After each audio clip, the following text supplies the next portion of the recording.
My husband Miles abandoned me during labor to attend his business conference in Monaco, texting, "Some women handle this better than others," while I delivered our daughter alone, until the hospital administrator walked in with keys to a private jet and said, "Your grandmother's instructions were very specific about what to do if he wasn't here." The pregnancy test felt like holding lightning in my hands. Two perfect pink lines stared back at me from the small plastic window, bold and undeniable. After 3 years of trying, 3 years of disappointment and carefully timed hopes, this was finally happening. Before we jump back in, tell us where you're tuning in from, and if this story touches you, make sure you're subscribed, because tomorrow, I've saved something extra special for you. I pressed my palm against my still flat stomach, imagining the tiny miracle growing inside me. My heart hammered against my ribs as I burst through the bathroom door of our Manhattan penthouse, the test clutched in my trembling fingers like a winning lottery ticket. The morning sunlight streamed through the floor-to-ceiling windows, casting everything in golden possibility. "Miles!" I called out, my voice cracking with pure joy. "Miles, you have to see this." He looked up from his laptop at the marble kitchen island, his perfectly styled dark hair catching the light. His expensive suit was already pristine at 7 a.m., Miles never did anything halfway. His eyes flicked to the test in my hands, then immediately back to his screen. "Okay," he said, his tone flat as if I'd just told him we were out of coffee. That's something." Something, the word hit me like ice water. My world had just shifted completely off its axis, and he called it something. I stood there in my silk pajamas, holding proof of the family we'd discussed for years, and watched him scroll through whatever was apparently more important on his laptop. "Aren't you excited?" I whispered, my voice barely audible in the vast space of our home. "Sure, babe. Just processing," he replied without looking up.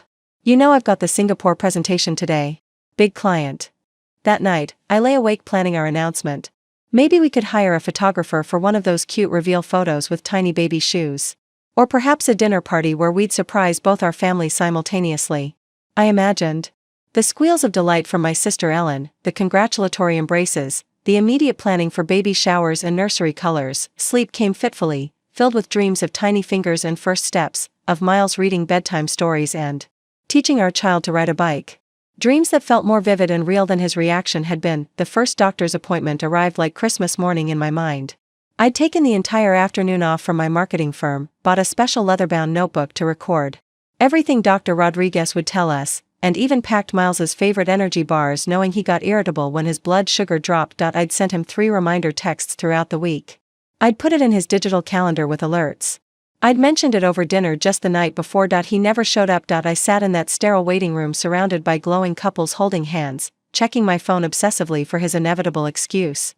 The text came at exactly our appointment time: emergency client call with Tokyo. You'll be fine. Just get the basic info. Basic info.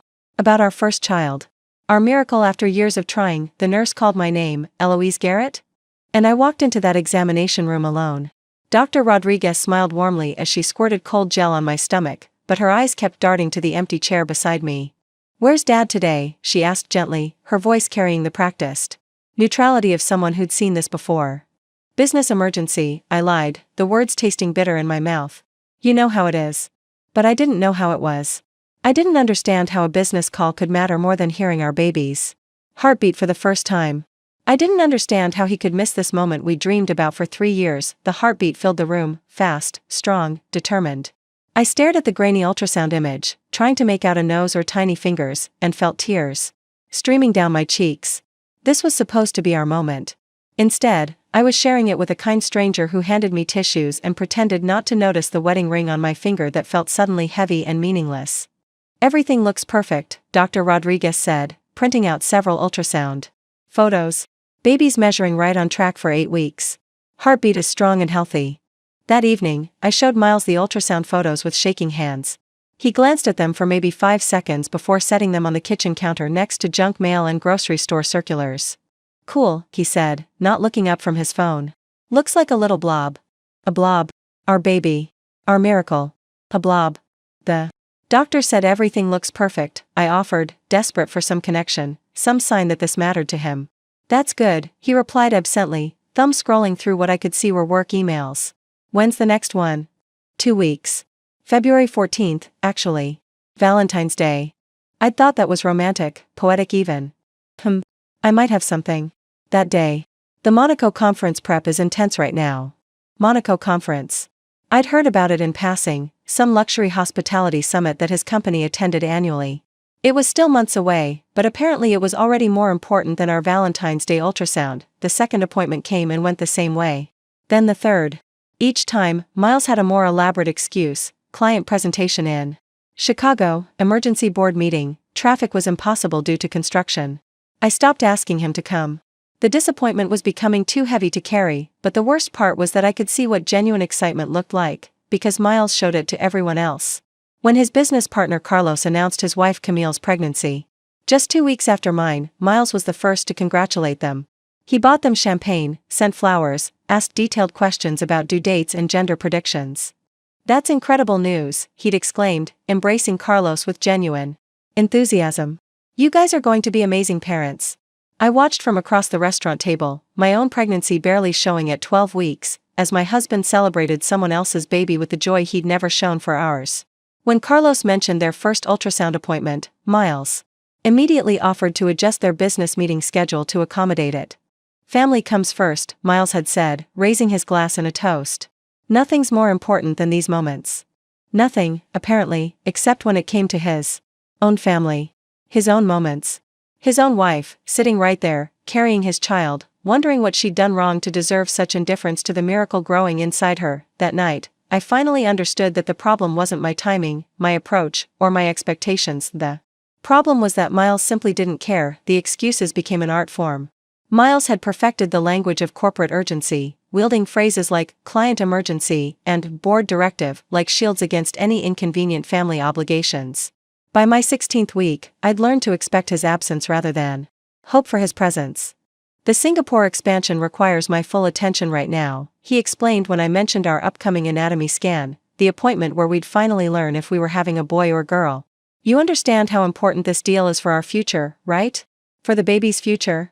He had a way of making his abandonment sound like sacrifice, his selfishness like strategy. "The Singapore deal would set us up financially," he claimed. "The Monaco conference would secure our long-term stability. Every missed appointment was an investment in our family's security, even though our family barely existed in his mind." Dr. Rodriguez had stopped asking about Miles after the fourth solo visit. Instead, she'd begun offering subtle accommodations. That spoke volumes about what she'd witnessed in her practice. "Would you like me to print extra copies of the ultrasound photos?" she'd ask gently. Sometimes partners appreciate having their own set when they can't make it. Extra copies that would sit untouched on kitchen counters, buried under business documents and conference itineraries. The anatomy scan fell on a Thursday afternoon in March. I'd blocked out the entire day, knowing this appointment would be longer, more detailed. We'd finally see our baby's face clearly, count fingers and toes, learn whether to buy pink or blue. I'd even bought a small gift bag with "It's a" cards inside, planning to surprise Miles with the gender reveal when he came home. "Definitely can't make this one," he'd said over breakfast, not looking up from his phone. "Luis is flying in from Madrid specifically for our Monaco prep meeting. These international partnerships don't wait for convenient timing." Luis Mendoza was Miles's business partner, a charming Spaniard who'd built a hospitality empire across Europe. I'd met him several times at company events, always impeccably dressed, always charismatic, always treating me with the kind of warm attention that made Miles's coldness feel even more stark by comparison. "The anatomy scan is kind of a big deal," I said carefully, knowing that pushing too hard would only make him more defensive. "It's when we find out the sex." "I know what it is," he replied, finally looking up with mild irritation. "We'll celebrate when I get home. Maybe we can go to dinner or something." Preparing and narrating this story took us a lot of time, so if you are enjoying it, subscribe to our channel, it means a lot to us. Now back to the story. Maybe. Even our celebrations were conditional, dependent on his schedule, his mood, his willingness to briefly acknowledge the life growing inside me. I drove to the appointment alone, again, parking in the medical center garage that had become as familiar as my office building. The waiting room was full of couples, as always, men holding their wives' hands, rubbing their backs, asking questions about the upcoming procedure with genuine concern and excitement. Eloise? The ultrasound technician, Sandra, had become my favorite member of Dr. Rodriguez's team. She was in her 50s with knowing eyes and gentle hands, the kind of woman who'd probably seen every variation of family dynamics in her 20-year career. "Flying solo again today?" she asked as I settled onto the examination table. Business meeting, I replied automatically, the excuse so practiced it felt scripted. Sandra nodded with understanding that felt more like pity. She squeezed the warm gel onto my rounded belly, now prominent enough that strangers had started offering me seats on the subway and asking about my due date with genuine excitement. "Let's see what baby's up to today," she said, moving the ultrasound wand across my skin. The familiar whooshing of the heartbeat filled the room, strong and steady. "Oh, look at that. Baby's being very cooperative today." The image on the screen was startlingly clear. I could see the profile, the delicate curve of the nose, tiny fingers pressed against a cheek. This was our baby, not a blob, not an inconvenience, but a real human being with expressions and personality already emerging. "Would you like to know the sex?" Sandra asked, pausing the wand over a particular area. "Yes," I whispered, tears already building. "Please. Congratulations, Mama. You're having a little girl." "A girl. A daughter." I pictured tea parties and bedtime stories, teaching her to be strong and confident, showing her that she deserved to be celebrated and cherished. Everything I was struggling to remember about my own worth. Sandra printed out a dozen photos, more than usual. "These are beautiful images," she said, handing me the warm prints. "Dad's going to love seeing these." I nodded, knowing the photos would likely meet the same fate as all the others. A brief glance before being filed away with utility bills and takeout menus. The drive home gave me time to plan the reveal. I stopped at a boutique baby store and bought the tiniest pink dress I could find, soft as a whisper with delicate white embroidery around the collar. I arranged the ultrasound photos on our dining table with the dress, creating a small shrine to our daughter's first official portrait session. Miles arrived home at nearly 9 p.m., his tie loosened and his hair slightly disheveled from what he claimed was a 12-hour strategy session with Luis. "How'd it go?" he asked absently, dropping his briefcase and immediately reaching for his phone to check messages. "We're having a girl," I said, gesturing toward the dining table display. He glanced over, his expression neutral. "Cool. A girl." He picked up one of the ultrasound photos, studied it for perhaps 10 seconds, then set it down. "Did they say everything looks healthy?" "Perfect. She's perfect." "Good. That's good." He was already walking toward his home office, phone pressed to his ear. "Luis, sorry, just got home. What were you saying about the Monaco venue specifications?" I stood in our dining room, surrounded by evidence of our daughter's existence, listening to my husband prioritize conference logistics over meeting his child for the first time. The pink dress seemed to mock me with its innocence, a symbol of hope in a house where hope felt increasingly naive. That night, I carefully packed away the ultrasound photos and the little dress in a memory box I'd started keeping in our bedroom closet. Evidence of a pregnancy that apparently only mattered to me, documentation of moments that should have been shared but were experienced in solitude. The pattern was undeniable now. This wasn't about bad timing or work stress or temporary prioritization of career over family. This was about fundamental indifference, systematic dismissal of anything that required emotional investment in our future together. Family dinners at the Garrett estate became exercises in emotional survival. Every Sunday, Miles's mother Kendra presided over the mahogany dining table like a queen holding court, her steel-gray hair perfectly coiffed and her pearls catching the light from the crystal chandelier. The Long Island mansion had been in Miles's family for 3 generations, each room a testament to old money and older expectations. I'd sit at that oversized table, my hand instinctively moving to my growing belly, hoping someone would notice, ask questions, show excitement about the newest addition to the Garrett legacy. Instead, conversations revolved around stock portfolios, charity galas, and who was summering where. "You look tired, Eloise," Kendra observed one evening in late April, her voice carrying that particular brand of false concern that wealthy women had perfected. "Are you taking proper care of yourself?" "I'm fine," I replied, forcing a smile. "Just the usual pregnancy stuff." "Pregnancy stuff," she repeated, as if tasting something unpleasant. The way she said it made my condition sound like a temporary inconvenience rather than the creation of her first grandchild. Miles's sister Ellen leaned forward from across the table, her expression sharp with curiosity. "You know, Eloise, some women just aren't naturally suited for motherhood. It's nothing to be ashamed of. There are wonderful nannies these days." The implication hung in the air like smoke. I was 28 weeks pregnant, and my sister-in-law was already suggesting I'd need professional help to raise my own child. "I think I'll be a good mother," I said quietly, my voice barely above a whisper. Kendra's laugh was like ice clinking in crystal. "Darling, you can barely manage your own schedule. You've had to cancel 3 social commitments this month alone because of exhaustion. How do you expect to handle a baby's demands?" The room fell silent except for the ticking of the grandfather clock in the corner. Miles said nothing. He didn't defend me, didn't tell his mother to back off, didn't remind his family that fatigue was normal during pregnancy. He just cut his prime rib and chewed slowly, as if the conversation didn't concern him. I excused myself to the powder room and cried until my eyes were swollen and red. When I returned, they were discussing vacation plans for the following summer. Elaborate. European tours and Hamptons house parties that apparently wouldn't accommodate a newborn.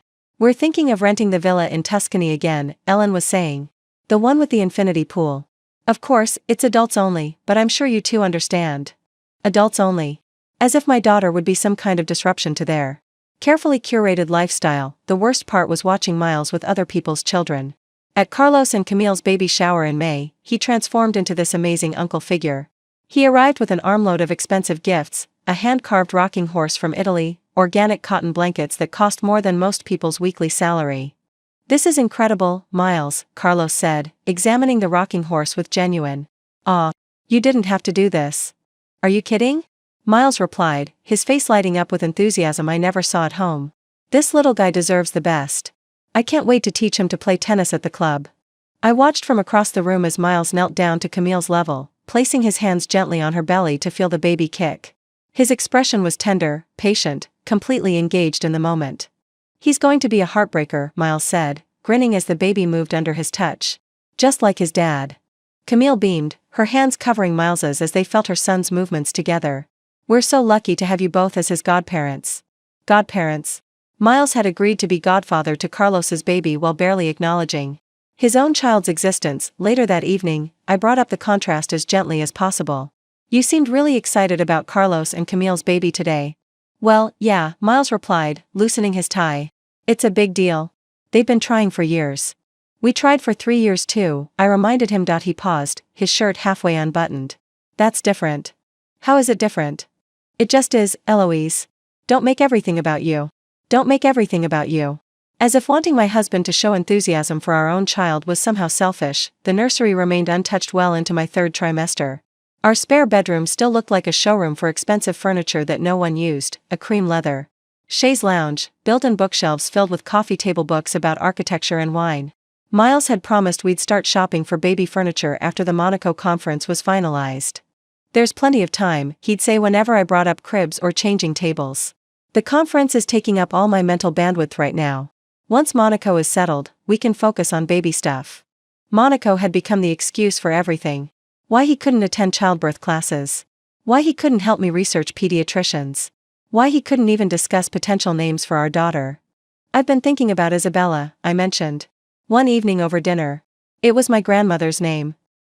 He replied, not looking up from his phone. Luis is sending the final attendee list. The Monaco thing is really coming together. Or maybe Catherine, after your grandmother? Whatever you think is best, he said absently. Oh, this is interesting. They've confirmed the yacht reception for the closing night. It's going to be incredible. Incredible. His business conference was incredible. Our daughter's name was whatever I thought was best. I started making all the decisions alone. Pediatrician interviews, hospital pre-registration, birth plan preferences, all handled during my lunch breaks or evenings while Miles worked late on Monaco preparations. The conference was still 3 months away, but it had already consumed our entire life. My own mother's reaction cut the deepest. When I called to tell her about our daughter's first kick, she sighed like I'd interrupted something important. That's nice, dear. How's Miles handling the pregnancy? He's been busy with work, I said carefully. Well, you know how men are.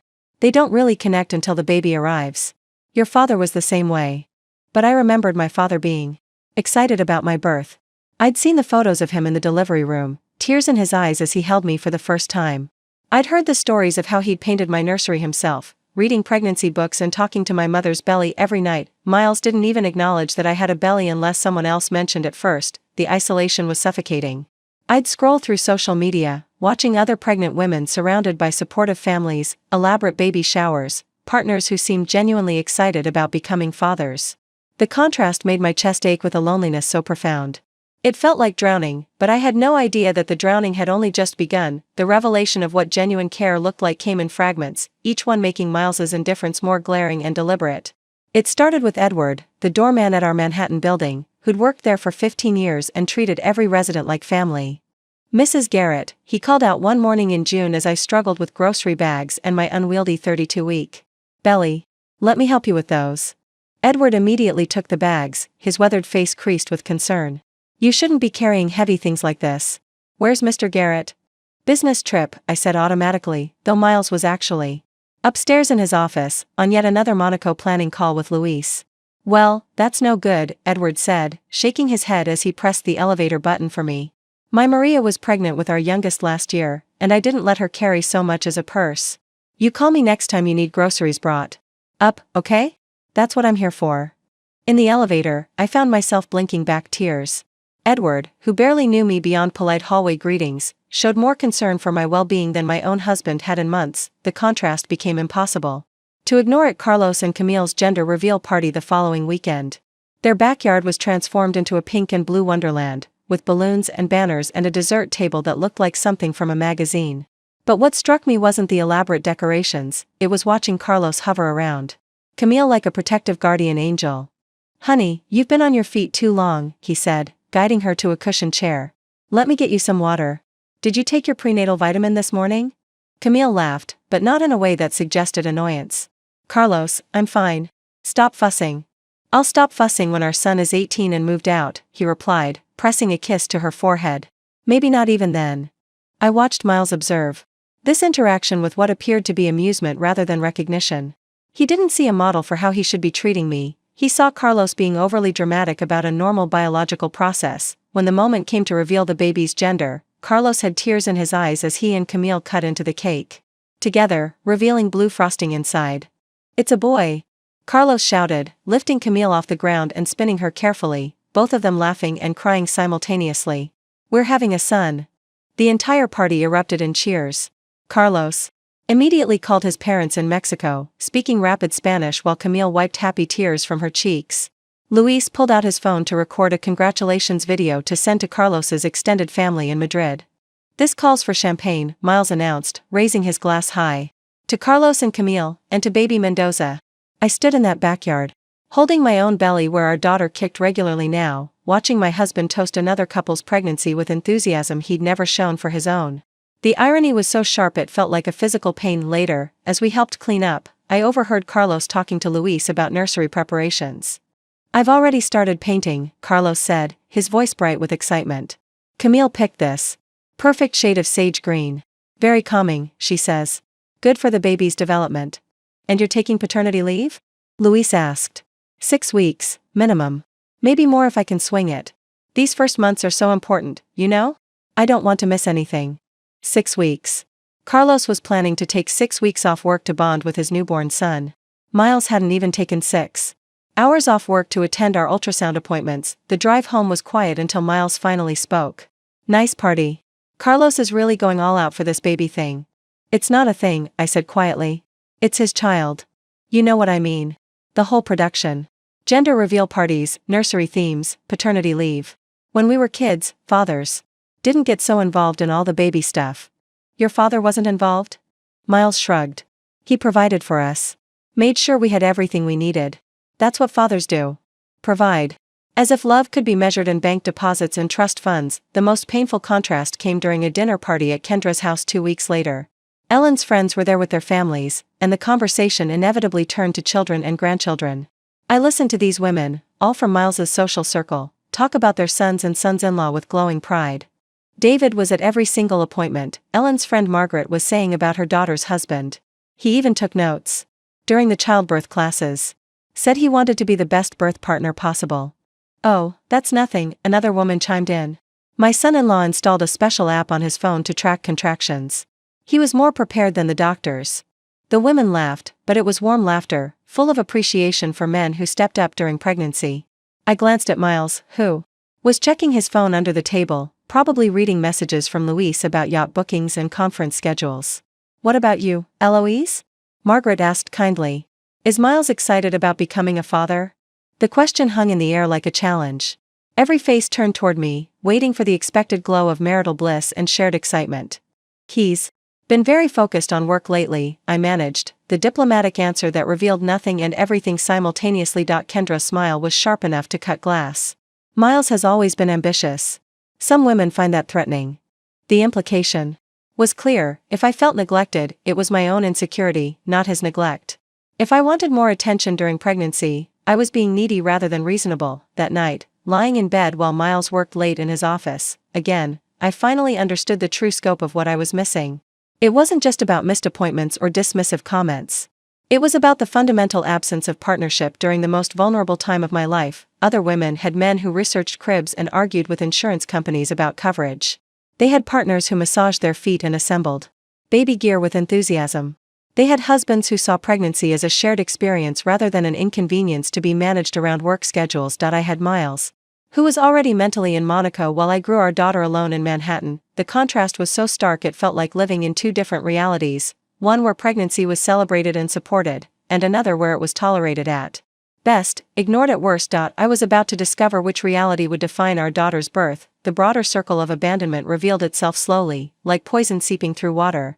It wasn't just Miles who treated my pregnancy as an inconvenience, it was a systematic network of dismissal that extended through both our families and social circles. My own mother's reaction had been the first warning sign, but I'd convinced myself it was just her personality, her generation's approach to pregnancy.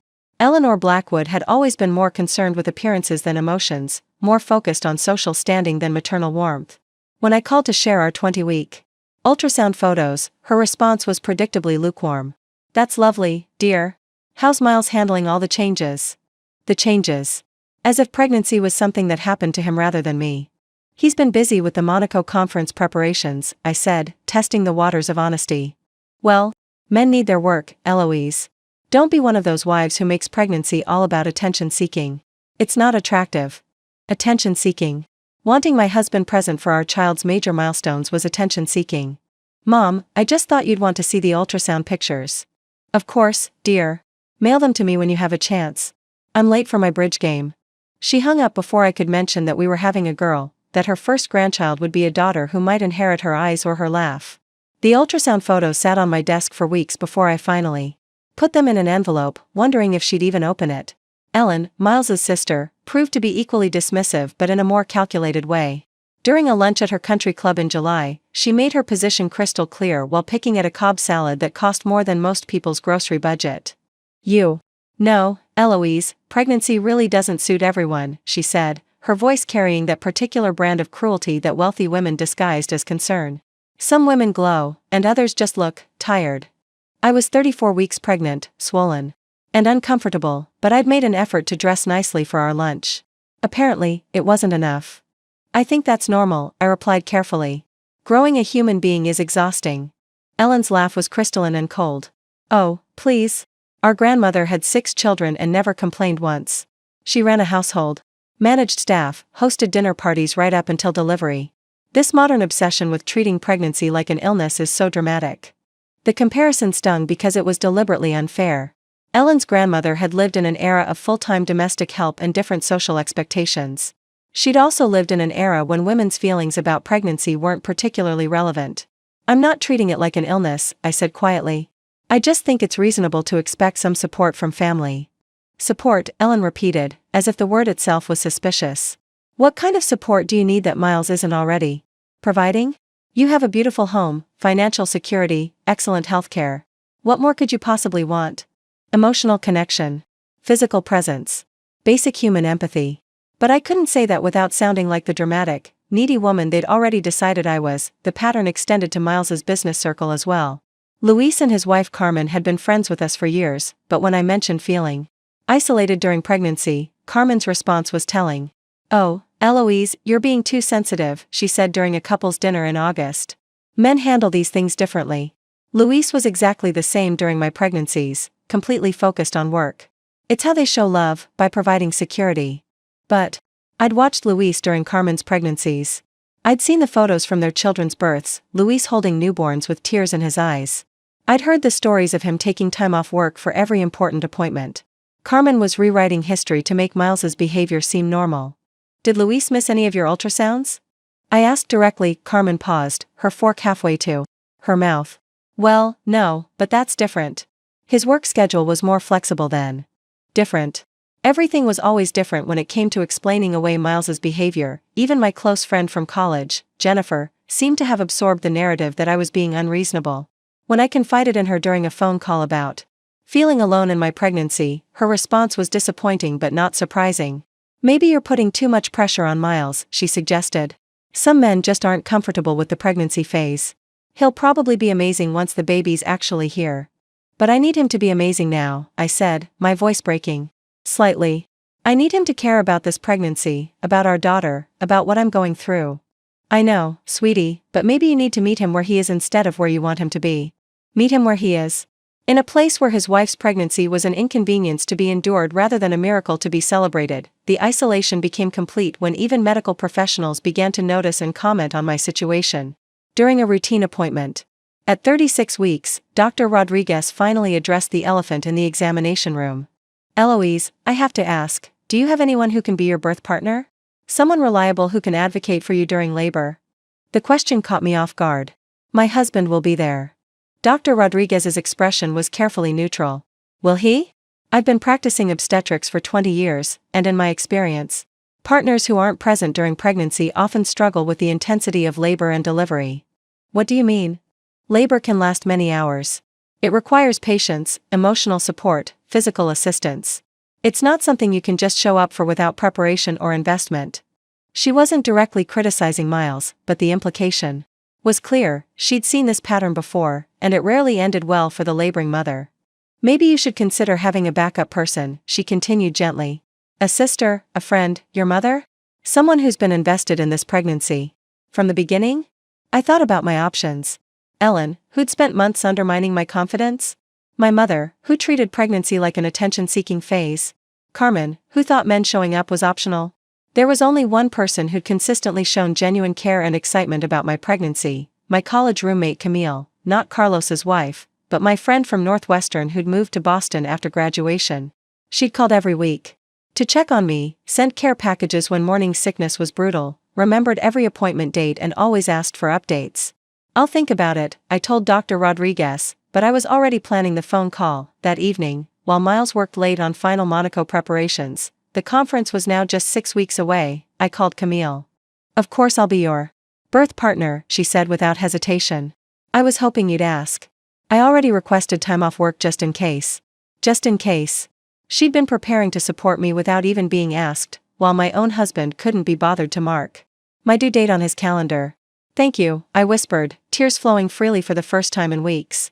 I was starting to think I was crazy for wanting someone there who actually cared. You're not crazy, Eloise.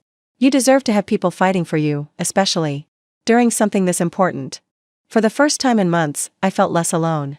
But I had no idea that my grandmother had been fighting for me all along, from beyond the grave, in ways that would soon change everything. The contractions started at 3:47 a.m. on a Tuesday in September, exactly 1 week before my due date.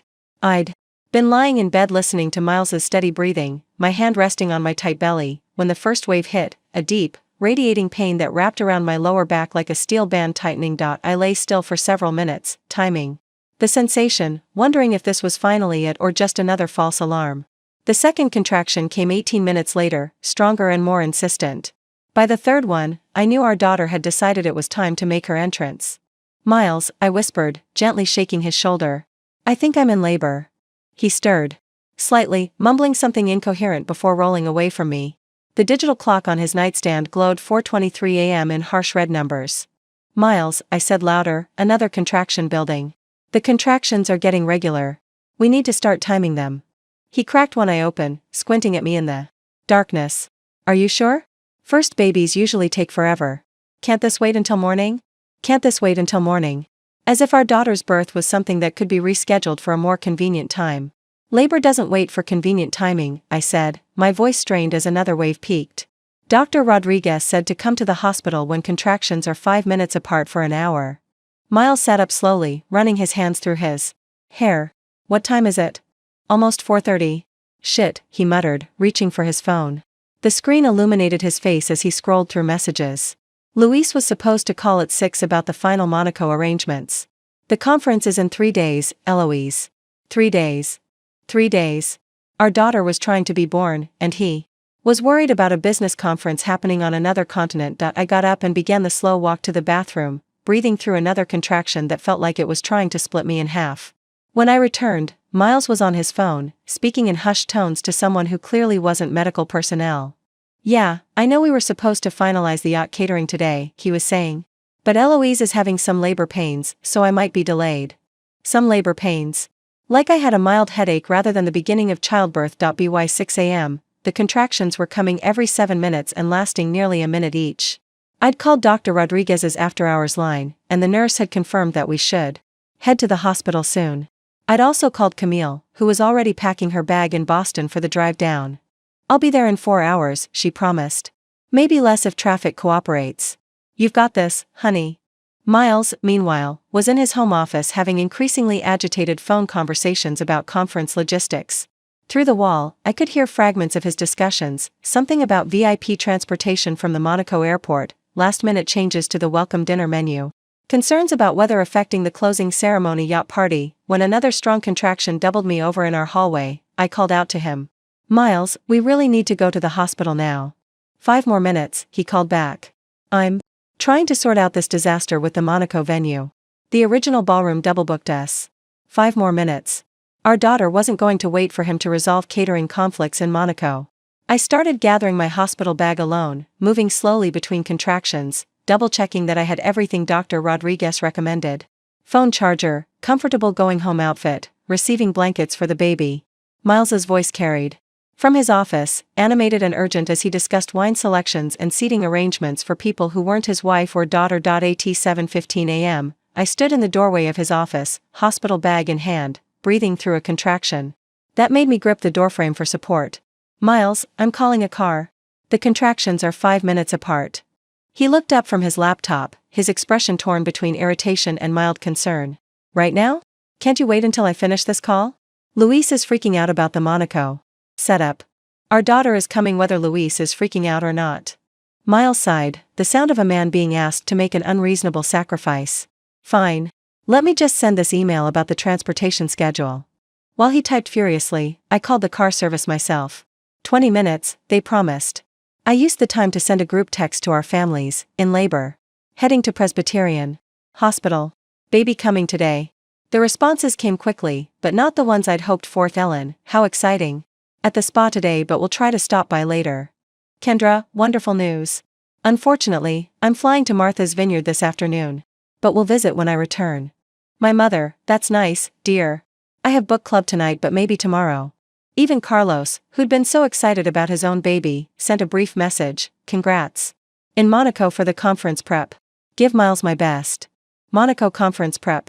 Even our closest friends were prioritizing the same business event that had consumed my husband's attention for months. Miles finally emerged from his office, reluctantly putting on clothes and checking his phone one more time.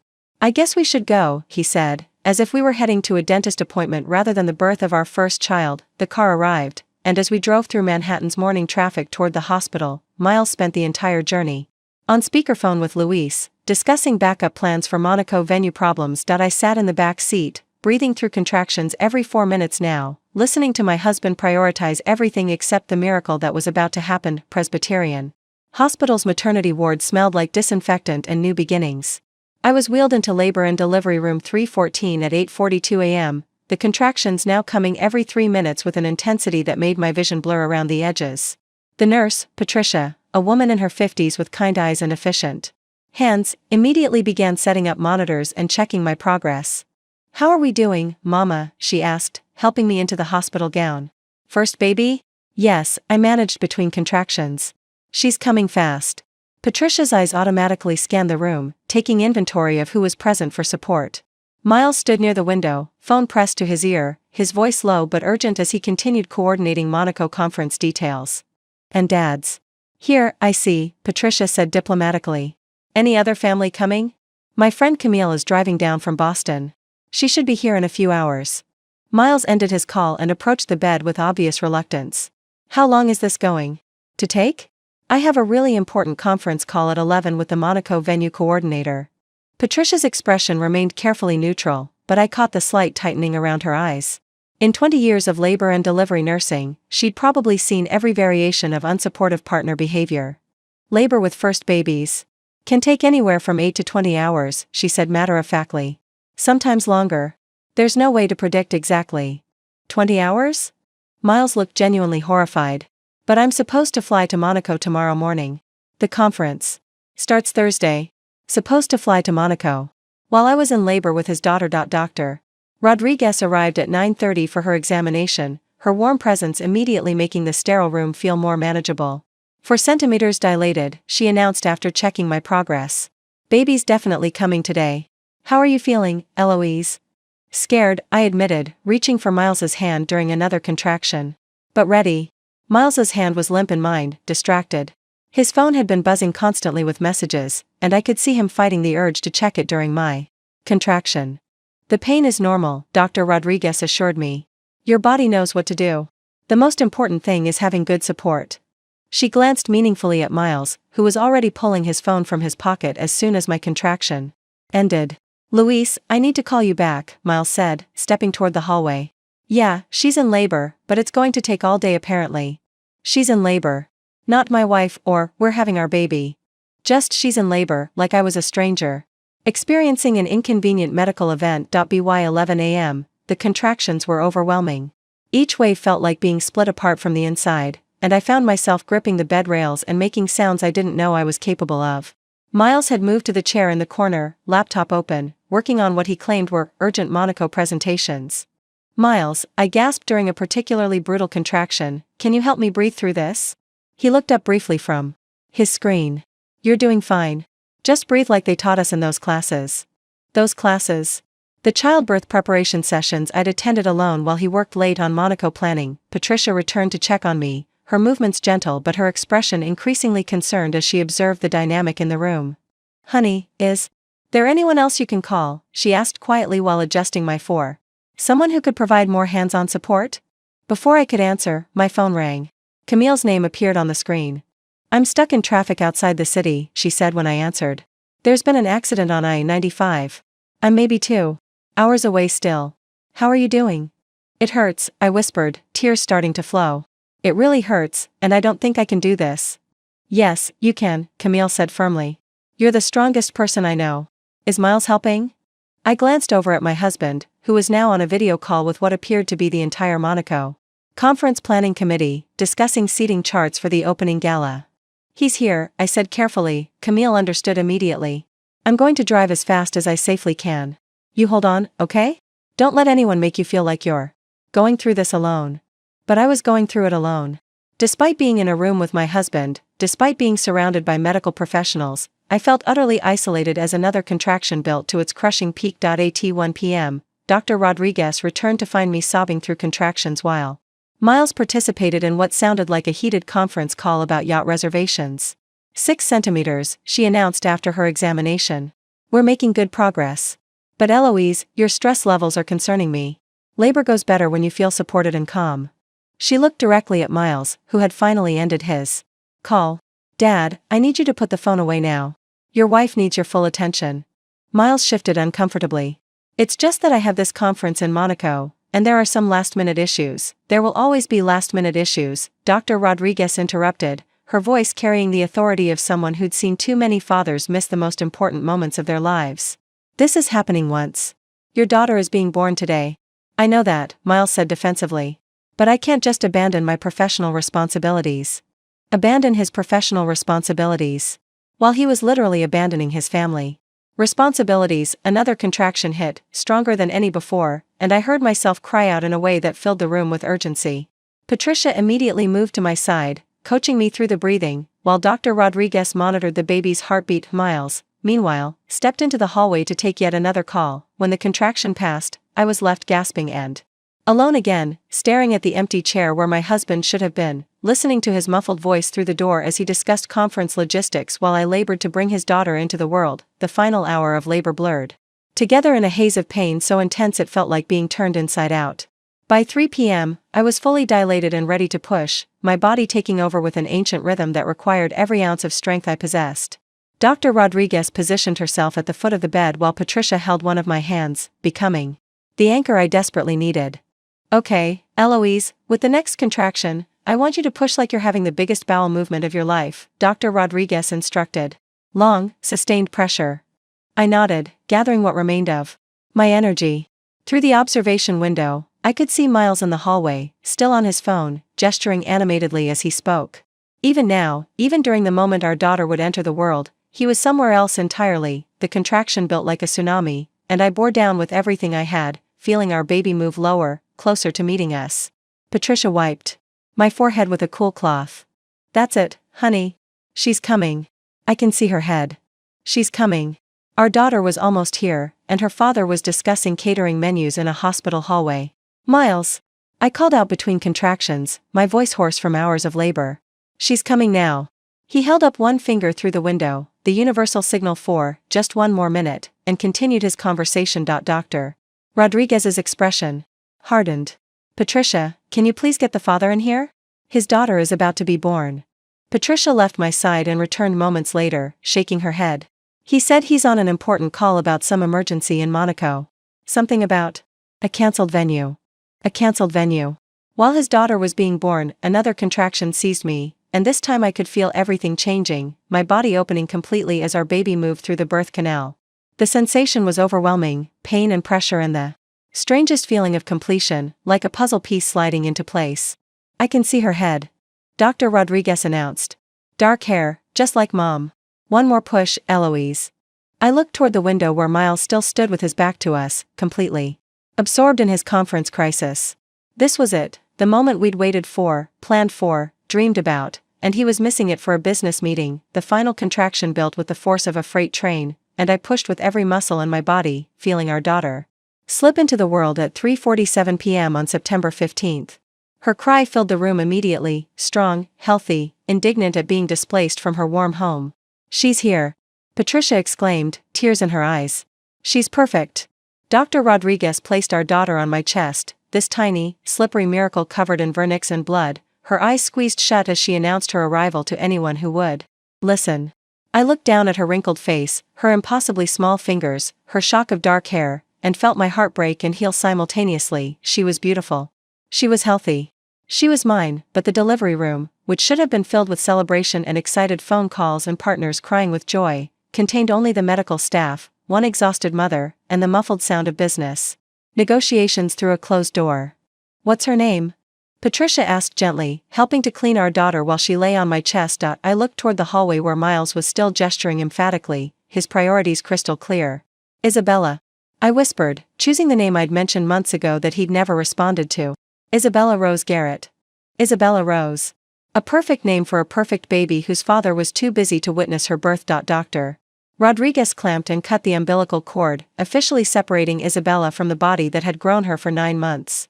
Dad usually likes to cut the cord, she said diplomatically. Should we wait for him? No, I said firmly. Don't wait. As they cleaned Isabella and performed the standard newborn assessments, I heard the ding of the elevator down the hall. Moments later, Camille burst through the door like a hurricane, her hair wild from driving with the windows down, her eyes immediately seeking mine. Did I miss it? She gasped, rushing to my bedside. She just arrived, I said, tears streaming down my cheeks. Meet Isabella. Camille's face crumpled with emotion as she looked at our tiny daughter. Oh my God, Eloise. She's perfect. Absolutely perfect. She was the first person to truly celebrate Isabella's arrival. While Miles discussed yacht policies with strangers in Monaco, Camille took photos of those first precious moments, held my hand while I delivered the placenta, and asked all the questions that new fathers typically asked about weight and length and APGAR scores. 7 pounds, 2 ounces, Patricia announced. 20 inches long. Perfect APGAR scores. She's a healthy, beautiful baby. Finally, Miles ended his call and entered the room, his expression more relieved about resolving his business crisis than excited about meeting his daughter. He approached the bed cautiously, as if unsure of his role in this scene. So, it's over, he asked, glancing at Isabella briefly before checking his phone again. Everything went okay? It's over. As if childbirth was something to be endured rather than celebrated. Miles, I said quietly, meet your daughter. Isabella Rose. He looked down at her with the same detached interest he'd shown the ultrasound photos months ago. She's small. She's perfect, Camille said firmly, her protective instincts already activated, but even as I held our beautiful daughter, surrounded by the chaos of post-birth procedures and Camille's tears of joy, I felt in profound emptiness. Where Miles's wonder should have been, our daughter had entered the world, and her father had missed it entirely. The soft knock on my recovery room door came 3 hours after Isabella's birth, barely audible above the gentle hum of medical equipment and my daughter's occasional soft whimpers. I was lost in studying her tiny fingernails, marveling at how Perfect they were, when a woman in an expensive navy suit entered with unusual hesitation. "Mrs. Garrett," she said, her voice carrying a strange formality I hadn't heard from any other hospital staff. "I'm Margaret Chen, hospital administrator. I have something for you." She held a set of keys, not the plastic hospital bracelet or medical forms I'd been expecting, but actual metal keys on an elegant silver keychain that caught the afternoon light streaming through the window. The keychain bore an intricate engraving that made my breath catch, the same rose pattern from my grandmother's jewelry box, the one that had sat on her vanity when I was a child. "I don't understand," I whispered, shifting Isabella carefully in my arms. "What are these for?" Margaret glanced at Camille, who was dozing in the uncomfortable visitor's chair after driving 4 hours and staying by my side through labor, then looked back at me with obvious curiosity. "These came from the law firm of Whitmore and Associates," she continued, pulling a sealed envelope from her leather portfolio. "The delivery instructions were very specific. I was to give these to you only if you were alone during your delivery." My heart stuttered. Alone. Someone had anticipated that I might be abandoned during childbirth. "What do you mean, alone?" I asked, though I was afraid I already knew. Margaret unfolded a crisp piece of paper from her jacket pocket. "I was given a list of names," she said carefully. "If any of these people were present and actively participating in your labor and delivery, I was instructed to hold on to this until they left." The paper trembled in my free hand as I read the names typed in neat legal font: Miles Garrett, Kendra Garrett, Ellen Morrison, Eleanor Blackwood, Carlos Mendoza, Luis Mendoza. Everyone who should have been here. Everyone who wasn't. "I don't understand who sent this," I said, my voice barely above a whisper. Margaret's expression softened with professional sympathy. "The envelope should explain everything. The law firm was very clear that this was to be delivered immediately after birth, but only under these specific circumstances." Camille stirred in her chair, her eyes opening as she sensed the tension in the room. "What's going on?" "I don't know yet," I said, staring at the keys that felt warm and substantial in my palm. "Someone sent these. Someone who knew I might be alone today." The envelope was thick, expensive stationery with my grandmother's maiden name embossed in elegant script at the top, Victoria Rose Blackwood. My grandmother had died when I was 12, but her memory had always been a source of comfort during difficult times. She'd been the one person in my family who'd made me feel unconditionally loved. "Should I stay?" Margaret asked gently, "or would you prefer privacy?" "Stay," I said quickly, needing witnesses to whatever I was about to discover. "Please stay." The envelope opened easily, releasing the faint scent of the lavender sachets my grandmother had kept in all her drawers. The letter inside was in her handwriting, elegant, flowing script that I'd recognize anywhere, but the paper looked fresh. "Recent. My dearest Eloise," it began, and I had to stop reading to wipe my eyes. "If you're reading this letter, then too. Things have happened. You've given birth to your child, and you've been abandoned by those who should have supported you most. I wish I could say I'm surprised, but I've been watching your marriage for years, sweetheart, and I've seen the patterns." I looked up at Margaret, confused. "This doesn't make sense. My grandmother died 16 years ago." Margaret consulted her notes. The law firm indicated these instructions were left by Victoria Rose Blackwood and updated regularly through a trust mechanism. The final instructions were modified just 6 months ago. 6 months ago. Right around the time I'd announced my pregnancy to the family and begun experiencing their systematic dismissal. I continued reading, my grandmother's voice seeming to fill the sterile hospital room. "I established a trust years ago specifically to protect you if Miles and his family ever revealed their true nature. I hoped I was wrong about them, darling, but I prepared for the possibility that they would fail you when you needed them most." The keys in my palm suddenly felt heavier, more significant. "The keys you're holding are to a private jet that has been maintained and ready for your use since the day you married Miles. Hangar 7 at Teterboro Airport. The pilot, Captain James Morrison, has been on retainer for years, waiting for your call. A private jet my grandmother had bought and maintained. A private jet for 16 years, just in case I needed it. If Miles has abandoned you during childbirth, I suspect he'll try to flee rather than face the consequences of his actions. Men like him always run when confronted with their failures. The jet will ensure he can't escape accountability by hiding behind distance or international borders." Camille leaned forward, reading over my shoulder. "Eloise, is this real?" I looked at Margaret, who nodded solemnly. "The law firm confirmed all arrangements are current and valid. The aircraft is fueled and ready for immediate departure if needed." My phone buzzed with a text message from Miles. "Had to catch early flight to Monaco. Conference emergency couldn't wait. Will call when I land." Had to catch early flight. He'd left while I was recovering from giving birth to his daughter. He'd fled to another continent rather than face the responsibility of fatherhood. My grandmother's letter continued, the jet is equipped with everything you'll need for international travel with a newborn, including medical equipment and a certified flight nurse.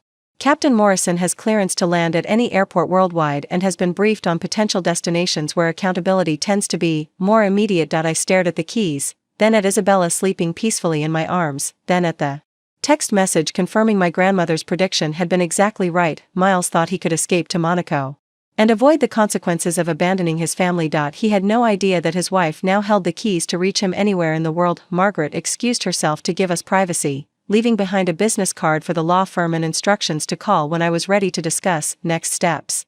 As soon as the door closed, I continued reading my grandmother's letter with Camille looking over my shoulder, both of us trying to process the magnitude of what was being revealed. The jet is only the beginning, my darling. I've spent 16 years building a safety net around you, hoping you'd never need it but preparing for this exact scenario. Your grandfather and I didn't build our fortune so that our only granddaughter could be mistreated by men who mistake kindness for weakness. The letter was longer than I'd initially realized, multiple pages of careful planning detailed in my grandmother's flowing script. As I turned to the second page, several official documents fell into my lap, legal papers with gold seals and corporate letterheads I didn't recognize. The Blackwood Trust has been growing steadily since your wedding day. What started as a modest safety fund has become something much more substantial. I've had excellent investment advisors, and the trust now contains assets worth approximately $12 million, Camille gasped audibly. 12 million? I continued reading, my hands shaking as the scope of my grandmother's protection became clear. The trust includes a portfolio of international properties, the villa in Tuscany where you spent that wonderful summer when you were 16, the townhouse in London near Hyde Park, and the beachfront estate in the Bahamas where your grandfather proposed to me. All deeded in your name, all maintained and ready for immediate occupancy. I remembered that summer in Tuscany when I was 16, the rolling hills covered with vineyards, the stone villa with its ancient olive trees, the sense of peace I'd felt there that I'd never experienced anywhere else. I'd assumed my grandmother had sold it years ago after my grandfather died, but the real power, sweetheart, lies in the corporate holdings. The trust owns controlling interests in several companies that Miles's business depends on, including the luxury hospitality group that Luis works for and the venue management company handling the Monaco conference he values more than his family. My breath caught. My grandmother had been playing chess while everyone else was playing checkers. If Miles abandons you during childbirth, and I suspect he will, given what I've observed of his character, you'll have the power to shut down his precious conference with a single phone call. The Monaco Marriott, the yacht rental company, the catering services, even the airport that handles private jets into Monaco, all dependent on businesses that answer to you now. I reached for my phone, pulling up the text Miles had sent about catching an early flight to Monaco. He thought he was escaping to a safe haven where he could wait out the inconvenience of my postpartum emotions. He had no idea he was flying directly into territory that I now controlled. Captain Morrison has been briefed on all major European airports and has diplomatic contacts that can expedite any necessary conversations. The flight nurse, Angela, is actually a former military medic who specialized in international medical evacuations. You and the baby will be completely safe. During travel, Camille was reading ahead, her eyes wide with disbelief. Eloise, look at this next part.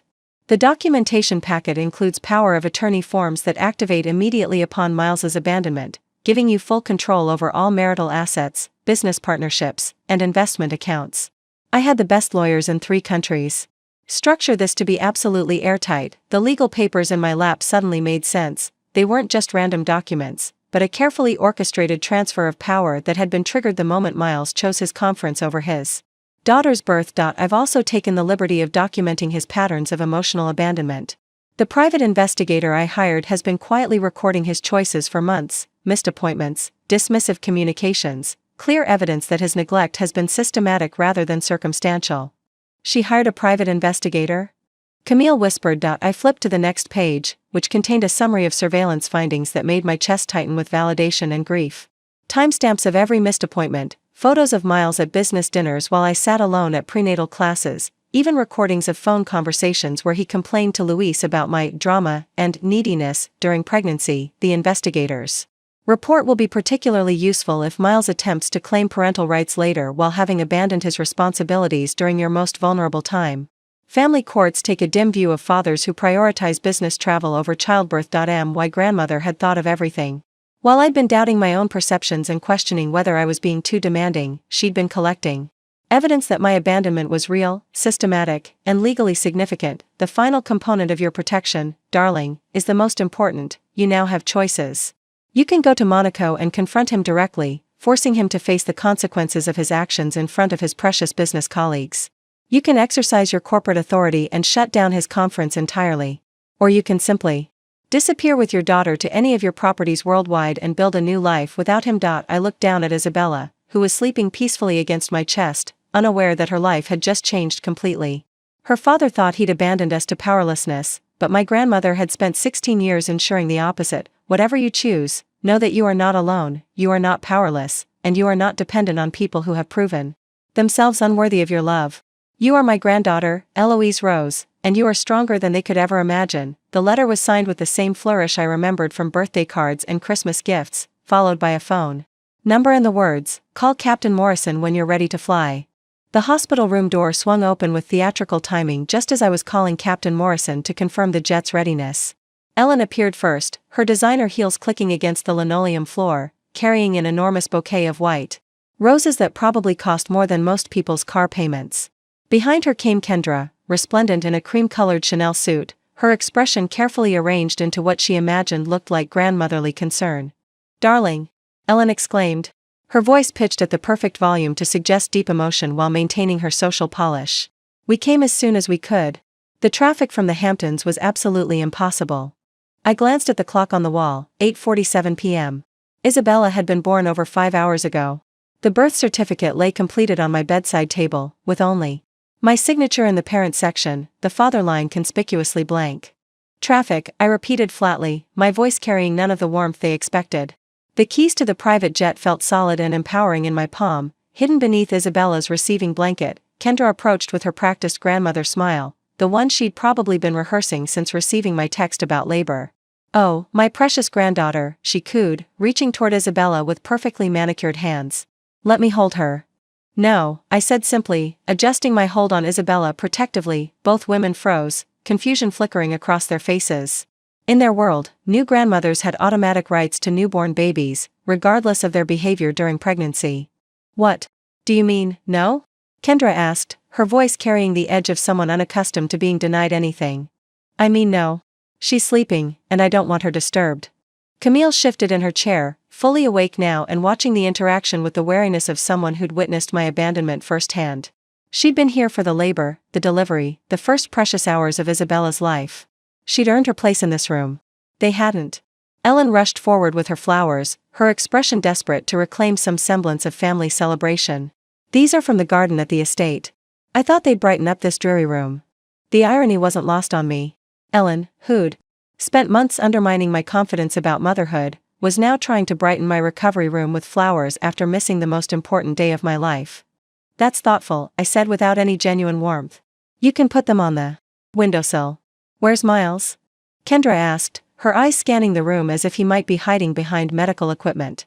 "Surely he's not still at the office?" The question hung in the air like a challenge. They still didn't know that their golden boy had fled to Monaco while I gave birth to his daughter. "Miles had a conference emergency," I said, watching their faces carefully. "He caught an early flight to Monaco." The silence that followed was deafening. Even Ellen, who'd mastered the art of social recovery from awkward moments, couldn't immediately respond to the revelation that Miles had abandoned his wife and newborn daughter for a business trip. "Monaco?" Kendra finally whispered, her composure cracking slightly. "Today? But surely the conference could wait." "Apparently not," I interrupted. "The yacht reservations were more urgent than meeting his daughter." Camille made a small sound of disgust from her chair, the kind of noise that spoke volumes about what she thought of Miles's priorities. Ellen attempted damage control, her voice taking on the desperate brightness of someone trying to normalize the abnormal. "Well, you know how important that conference is for his career. He's probably devastated to miss these first hours, but I'm sure he'll make it up to you both when he returns." "Make it up to us?" As if missing your child's birth was something that could be compensated for with flowers and promises. "When does he return?" Kendra asked, settling into the visitor's chair as if planning an extended stay. "I have no idea," I replied honestly. He didn't mention an end date for his emergency. The truth was beginning to sink in for them. Miles hadn't just stepped out for a quick business call, he'd fled the country rather than face the responsibility of fatherhood. Their perfect son and brother had revealed himself to be exactly what my grandmother had predicted, a man who would run when faced with real emotional demands. "This is just a misunderstanding," Ellen said, her voice higher now, more strained. "Miles would never intentionally miss something this important. There must be some explanation." "There is an explanation," I said calmly. "He chose a business conference over his daughter's birth. The explanation is that his priorities were clear." Kendra's face had gone pale beneath her carefully applied makeup. The realization that her son had abandoned his wife during childbirth was apparently penetrating even her practiced denial. "Surely there's something we can do," she said, reaching for her phone. "I could call him, explain that he needs to come home immediately." "Don't bother," I said, my voice steady and final. "He made his choice." Ellen and Kendra exchanged glances, uncertainty creeping into their expressions. They'd arrived expecting to play their roles in a traditional family celebration, proud grandmother and supportive sister-in-law arriving to welcome the newest Garrett heir. Instead, they'd walked into the aftermath of abandonment, faced with a daughter-in-law who was no longer seeking their approval or validation. "Well," Ellen said, her social training kicking in to fill the uncomfortable silence, "we're here now. That's what matters. Family comes together during important moments. Family comes together." 5 hours late, after the important moment had already passed, with excuses about traffic and spa appointments. I looked at these women who'd spent my entire pregnancy making me feel inadequate and unwanted, now desperately trying to position themselves as supportive family members. The contrast with Camille, who'd driven 4 hours and stayed by my side through labor, couldn't have been starker. "Yes," I agreed quietly, settling Isabella more securely in my arms. "Family does come together during important moments. It's interesting to see who actually shows up." The atmosphere in the room shifted dramatically when I reached for the legal documents my grandmother had left for me. Ellen and Kendra watched with growing apprehension as I carefully arranged the papers on my bedside table, keeping Isabella secure in one arm while handling what appeared to be official corporate letterheads and gold-sealed certificates. "What are those?" Kendra asked, her voice carrying the wariness of someone who'd spent her life around legal documents and recognized their significance. "Documentation," I replied simply, lifting the first page for them to see. "From the Blackwood Trust." Both women went very still. The Blackwood name carried weight in their social circles, old money, older connections, the kind of generational wealth that opened doors and wielded influence. But my grandmother had died years ago, and my grandfather's estate had supposedly been settled long before I married Miles. Camille moved closer to help me manage the papers while holding Isabella, her eyes scanning the official seals and corporate logos with growing amazement. "Eloise, should you be sharing these?" "They should know," I said calmly. "Especially since their lives are about to change significantly." Ellen's laugh was nervous, forced. "Change how?" "These look like old estate documents. Surely nothing that affects us directly." "The Blackwood Trust," I began, reading from the executive summary that had been prepared for exactly this moment, "holds controlling interests in Atlantic Hospitality Group, Monaco Venue Management, and Mediterranean Yacht Services." The color drained from Kendra's face. She knew those company names. Miles had mentioned them dozens of times during his Monaco conference preparations, discussing his partnerships and business relationships with what he described as key industry players. "That's impossible," Ellen whispered. "Those are major international corporations. Your grandmother was a nice woman, but she wasn't what?" I asked, my voice taking on an edge that silenced her immediately. "Wasn't brilliant enough to invest wisely? Wasn't strategic enough to build a business empire? Or wasn't rich enough to purchase controlling stakes in the companies that now employ your brother?" The silence stretched long enough for the implications to sink in. Miles's entire Monaco conference, the event he'd prioritized over his daughter's birth, was being hosted by companies that answered to me. Camille was reading ahead in the documents, her eyes widening as she discovered additional details. "Eloise, this says the trust also owns the Monaco Marriott where the conference is being held."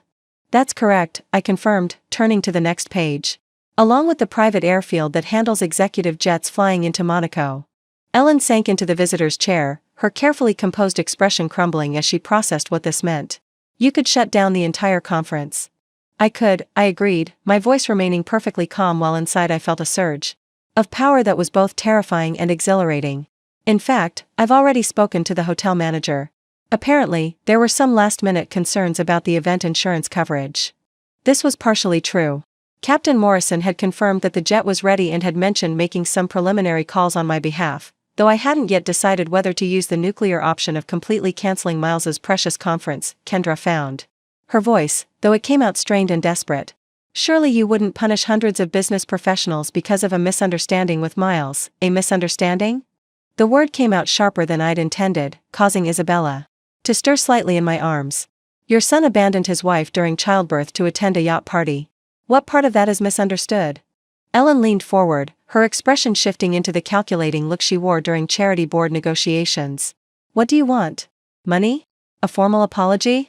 Surely we can resolve this without destroying Miles's career. I don't want anything from you, I said, the truth of that statement feeling liberating. This isn't about negotiation or resolution. This is about consequences. Camille held up another document, her voice filled with awe. There's more. The trust has a private medical facility in Switzerland, property in 7 countries, and, oh my God, Eloise, look at this investment portfolio. The portfolio summary was staggering even to me. My grandmother had spent 16 years turning a modest inheritance into an international empire, all while maintaining the facade of being a pleasant widow who liked gardening and charity work. The total liquid assets alone, I read aloud, are valued at approximately $47 million. Kendra's phone slipped from her trembling hands, clattering against the hospital floor. Ellen made a small choking sound, as if the numbers had physically struck her. This changes everything, Ellen whispered, finally understanding that their family dynamic had shifted permanently. Miles doesn't know, does he? Miles, I said, adjusting Isabella as she began to wake up, is currently at a conference hosted by companies I control, staying at a hotel I own, planning to celebrate on a yacht that operates under my licensing agreements. When he tries to fly home, he'll discover that his access to private aviation in Europe has been complicated. The beauty of my grandmother's plan was becoming clear. Miles hadn't just fled to Monaco, he'd fled to a territory where I held all the power, surrounded himself with businesses that depended on my approval, and trapped himself in a luxury prison of his own making.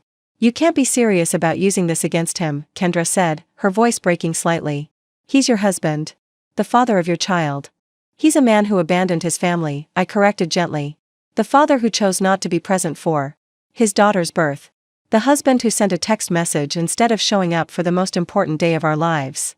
Ellen was staring at the documents as if they might disappear if she looked away. What happens now? I smiled, feeling more peaceful than I had in months. Now we see if Miles is interested in being a father, or if he prefers to remain stranded in Monaco indefinitely. The worst revelation was yet to come. Hidden beneath the financial documents, I discovered a manila envelope sealed with red wax that bore the same rose insignia as my grandmother's other correspondence. Inside were printed screenshots and transcripts that made my hands tremble as I began to read. What is it? Camille asked, noticing my expression change from confident to devastated. Evidence, I whispered, my voice barely audible. My grandmother documented everything. The first screenshot showed a group text message chain between Miles, Ellen, and Kendra, dated from early in my pregnancy. The messages were time-stamped and verified by the private investigator, each one a small knife wound to whatever remained of my trust in these people. Miles, she's getting way too emotional about every little doctor visit. Someone needs to reality check her before she gets completely hysterical. Ellen, pregnancy drama is so exhausting. Maybe if she faces some natural consequences, she'll toughen up before the baby comes. Kendra, your father and I managed just fine without all this hand-holding nonsense. Modern women are so fragile. I read the messages aloud, my voice growing stronger with each horrible revelation. Ellen's face went ashen, while Kendra gripped the arms of her chair so tightly her knuckles turned white. That's taken out of context, Ellen protested weakly, but her voice lacked conviction. What context makes hoping your sister-in-law toughens up by facing natural consequences acceptable? Camille demanded, her protective instincts flaring. The next series of screenshots revealed the true scope of their conspiracy. Messages from my pregnancy showed a coordinated effort to undermine my confidence and isolate me emotionally. Miles, if she can't handle pregnancy without constant support, how is she going to handle actual motherhood? Better to find out now. Ellen. Exactly. Real mothers don't need their hands held through every little milestone. Kendra, perhaps she'll realize she's not cut out for this and make the sensible choice. Make the sensible choice. They'd been hoping I'd give up on the pregnancy entirely. The conversation threads continued throughout my second trimester, documenting their systematic plan to make me feel inadequate and alone. They'd even discussed scheduling conflicts deliberately. Miles. I'll skip the next few appointments. She needs to learn independence. Ellen, good strategy. I'll be conveniently busy for her baby shower planning too. Kendra, we should all maintain some distance until she stops being so needy. You planned this, I said, looking directly at each of them. All of it. The missed appointments, the dismissive comments, the constant undermining. You strategized how to break me. Ellen's composure finally cracked completely. Eloise, those messages were just frustrations. We never meant. What did you never mean? I interrupted, my voice rising as months of suppressed pain erupted. You never meant to systematically destroy my confidence?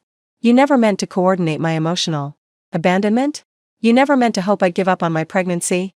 The most damning evidence came next, a recorded phone conversation between Miles and Louise from 2 weeks before Isabella's birth, professionally transcribed by the investigator for Miles. I'm thinking of extending the Monaco trip.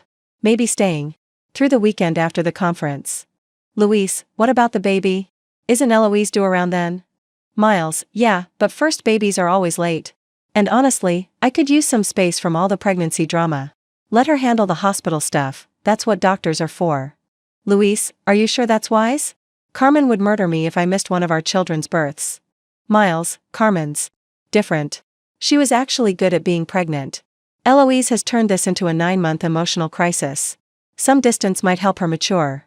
The recording continued for several more minutes, with Miles describing my pregnancy as an emotional crisis and dismissing the birth of his daughter as hospital stuff that he could safely avoid. Kendra had gone completely silent, staring at the transcripts as if seeing her son clearly for the first time. Ellen was crying now, mascara streaming down her cheeks as she realized the full scope of what they'd done. There's more, I said, turning to the final section of evidence.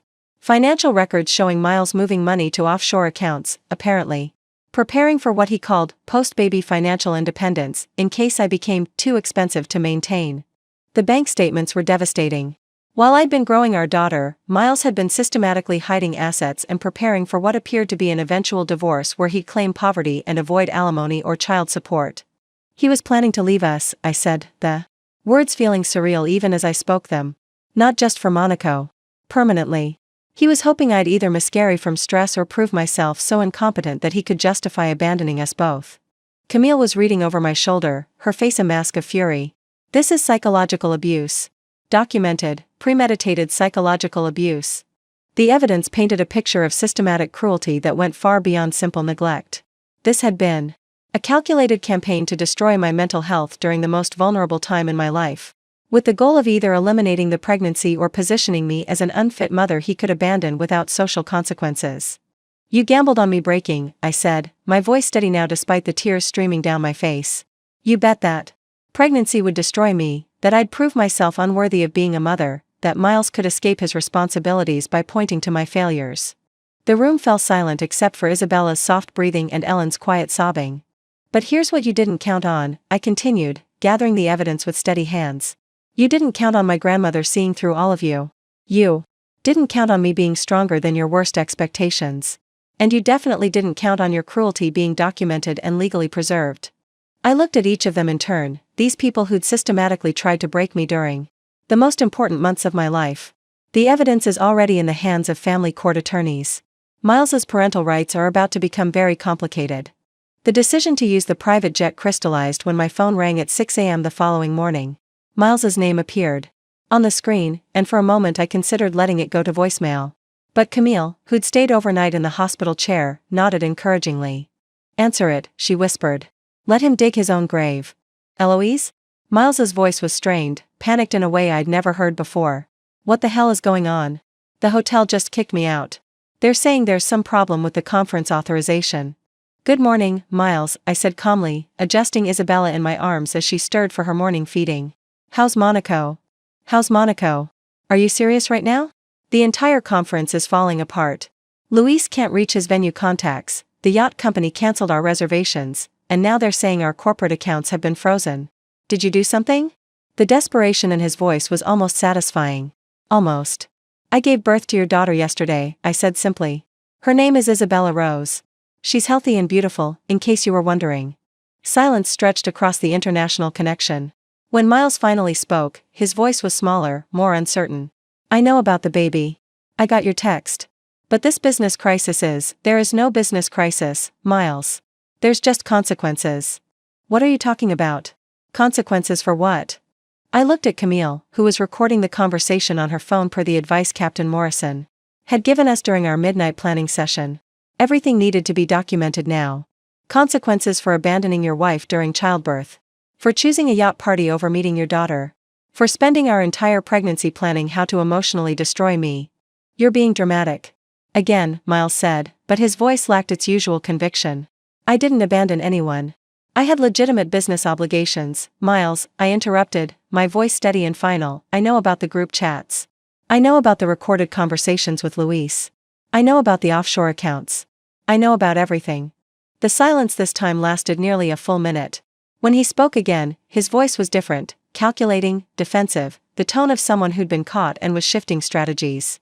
Whatever you think you know, it's probably misunderstood. We can work this out when I get home.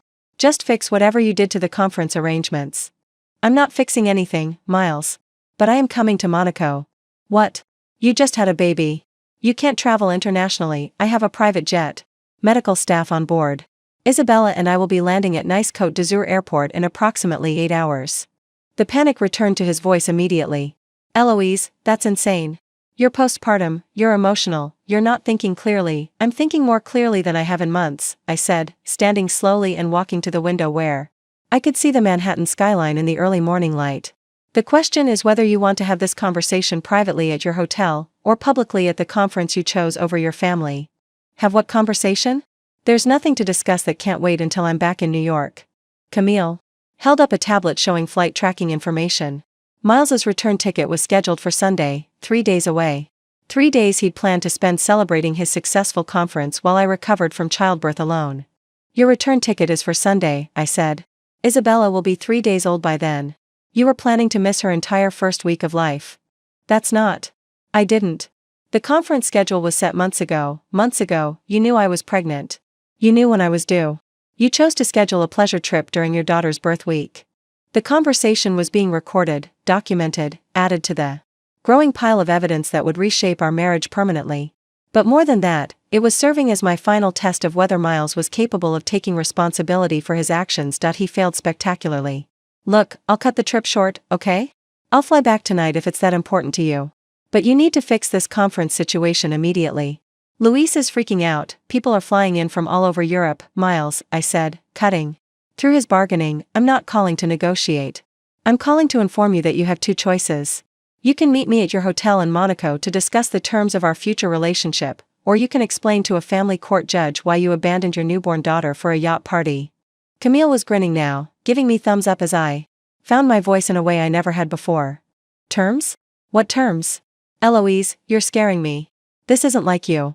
You're right, I agreed. The old me would have accepted your excuses, blamed myself for expecting too much, waited quietly for you to decide when your family was worth your attention.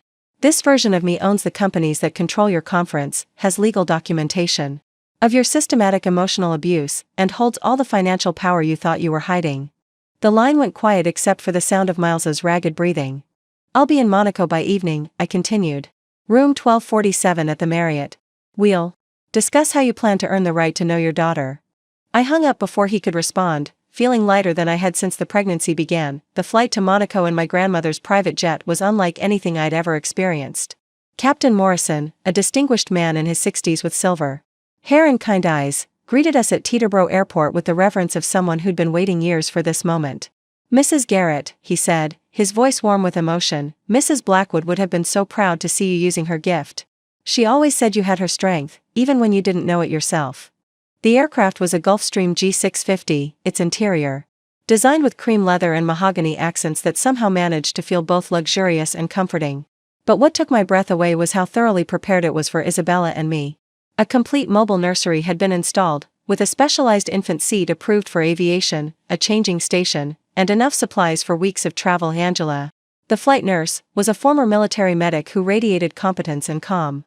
She examined both Isabella and me before takeoff, monitoring my post-delivery recovery and ensuring the baby was stable for international travel.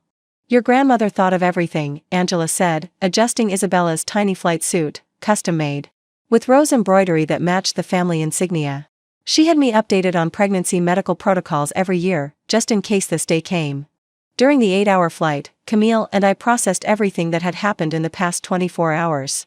The evidence of systematic emotional abuse, the revelation of financial power, the complete shift in family dynamics. It felt surreal, like living inside someone else's life. Are you sure about confronting him in Monaco? Camille asked as we flew over the Atlantic. You could just stay at one of your properties and let the lawyers handle everything. I looked down at Isabella, who was sleeping peacefully in the specialized bassinet, completely unaware that her life was being shaped by decisions made at 40,000 feet. He needs to see her, I said finally. He needs to understand what he chose to miss. Not through photos or videos, but in person. He needs to look at his daughter and explain why a yacht party was more important than her birth. My phone had been buzzing constantly with increasingly desperate messages from Miles. Luis had apparently been fired from his position when the yacht company discovered their event insurance had been mysteriously cancelled. The conference attendees were stranded at various Monaco hotels, unable to access their reserved venues or transportation. Ellen had called 6 times, leaving voicemails that progressed from confused to panic to outright begging. Kendra had sent a formal letter through her attorney, requesting a meeting to discuss family matters in a civilized manner. But the most telling communication came from Miles himself, a series of texts that revealed his true priorities. Even in crisis, please fix this. My career is being destroyed. Luis is threatening to sue. The whole industry is watching. I'll do whatever you want, just restore the conference arrangements. People are calling me irresponsible. This is humiliating. Not once did he mention Isabella. Not once did he ask about her health, her weight, whether she was feeding well. Even facing the collapse of his professional reputation, his daughter remained an afterthought. As we approached French airspace, Captain Morrison announced our descent into Nice. Through the window, I could see the glittering Mediterranean coastline, the luxury yachts dotting the harbor, the playground of the wealthy where Miles thought he could hide from consequences.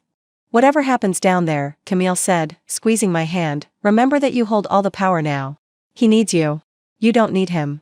I nodded, settling Isabella into her carrier for landing, preparing to walk into Monaco not as the abandoned wife who'd been left to labor alone, but as the woman who controlled every business, every venue, every escape route my husband had counted on. The reckoning was about to begin. The Monaco Marriott's presidential suite overlooked the harbor where dozens of luxury yachts bobbed in the Mediterranean evening light. I stood at the floor-to-ceiling windows, Isabella content in my arms, watching the conference attendees milling around the poolside bar below, business executives who had no idea their event was being controlled by the woman they'd never bothered to meet. Miles arrived at precisely 7 p.m., using the keycard I'd authorized for him. He looked haggard, his usually perfect appearance disheveled from a day spent trying to salvage his crumbling conference. His eyes immediately found Isabella, and for a moment, something flickered across his face, surprise, maybe even wonder, as he saw his daughter for the first time. She's so small, he said quietly, approaching cautiously as if I might disappear. 7 pounds, 2 ounces, I replied, not moving from the window. 20 inches long. Born at 3:47 p.m. yesterday while you were discussing catering menus. He had the grace to look ashamed, his shoulders sagging with what might have been genuine remorse. Eloise, I know I messed up. You didn't mess up, Miles. You made deliberate choices. There's a difference. He moved closer, his eyes fixed on Isabella's face. She was awake now, staring up at him with the unfocused curiosity of a newborn meeting a stranger. Can I hold her? I studied his face, looking for any sign of the man I'd once loved, the man I'd hoped would become an amazing father. Do you want to hold her because she's your daughter, or because you think it will help you negotiate? The question caught him off guard. He opened his mouth to give what I was sure would be the right answer, then closed it again, apparently realizing that anything he said would sound calculated. I don't know, he admitted finally. I don't know how to separate what I want from what I think I should want. It was the most honest thing he'd said to me in months. I walked to the suite sitting area and carefully placed Isabella in her carrier, then turned to face my husband fully. The conference is permanently cancelled, Miles. Your business partnerships are terminated. Your access to the Monaco venues, the yacht services, even the airport, all revoked. His face went white. Permanently? Eloise, you can't destroy my entire career over one mistake. One mistake. I pulled out my phone and played the recording of his conversation with Luis, his voice filling the room as he dismissed our daughter's birth as hospital stuff and described my pregnancy as an emotional crisis. Miles sank into a chair as he listened to his own words, his expression shifting from defensive to horrified to devastated. You have 2 choices, I continued when the recording ended. You can return to New York, where Ellen and Kendra are currently explaining to your social circle why their son and brother abandoned his newborn daughter for a yacht party. You can attempt to rebuild your career with the knowledge that I control most of the luxury hospitality industry you depend on. Or, you can earn the right to know your daughter. Starting from the bottom. No assumptions about your role, no expectations of automatic access, no presumption that DNA equals fatherhood. Miles looked at Isabella, then at me, his face a map of defeat and desperate hope. What would earning it look like? I smiled, feeling the weight of my grandmother's protection and my own newfound strength. We'll start with an apology. A real one. Then we'll see if you're capable of putting your daughter before your conference schedule. Outside, the Mediterranean. Sun set over Monaco, casting golden light across a harbor where Miles had thought he could escape accountability. Instead, he'd found himself exactly where I needed him to be, powerless, humbled, and finally ready to face the consequences of abandoning his family. The game was over. And for the first time in our marriage, I had won. Up next, you've got 2 more standout stories right on your screen. If this one hit the mark, you won't want to pass these up. Just click and check them out. And don't forget to subscribe and turn on the notification bell, so you don't miss any upload from us.